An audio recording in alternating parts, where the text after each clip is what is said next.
En entretien, la plupart des candidats cherchent à être choisis. Les meilleurs, eux, cherchent à être la solution. À votre niveau, le recruteur ne cherche plus à valider votre diplôme, mais votre capacité à résoudre les problèmes spécifiques d'une entreprise.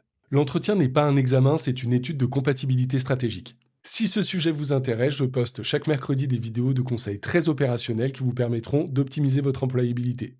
N'hésitez pas à vous abonner à la chaîne. Pour réussir votre entretien, il ne s'agit pas de réciter votre CV.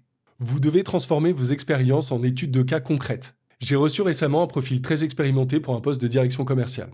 Un CV impeccable, pourtant pendant 20 minutes, il m'a lu son parcours de manière très linéaire. En 2012, j'ai fait ceci, en 2015, j'ai fait cela. C'était plat.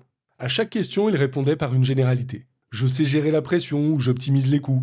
Le problème, c'est que j'étais incapable de projeter concrètement ses succès. Il n'y avait aucun relief, aucun obstacle à contourner. Un recruteur n'attend pas un catalogue de vos missions.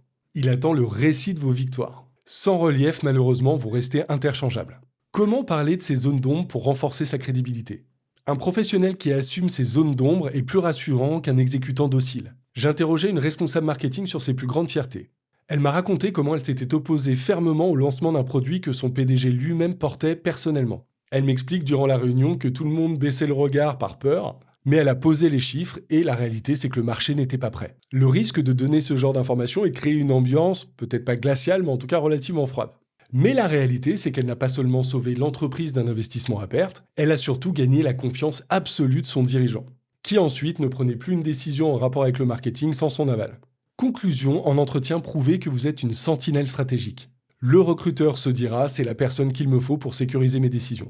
En réalité, vous n'êtes pas là que pour plaire, vous êtes là pour rediter le besoin d'une entreprise. Votre valeur se mesure donc aussi par la pertinence de vos questions. Un jour, en entretien, un candidat m'interrompt brusquement. Il me dit, on parle beaucoup de moi, mais j'aimerais comprendre, si je suis à ce poste dans 6 mois et que vous vous dites, on a fait le bon choix, qu'est-ce que j'aurais réellement accompli ? Dans cette situation, le recruteur arrête de tester pour commencer à projeter. L'échange devient une séance de travail et plus un entretien. Conclusion, celui qui pose des questions stratégiques mène l'entretien.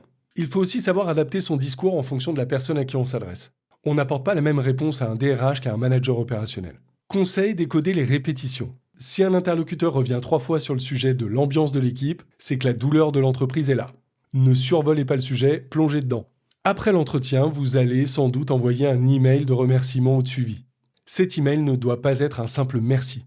C'est une note d'intention dans laquelle vous allez synthétiser les 3 chantiers qui pour vous sont prioritaires pour le poste.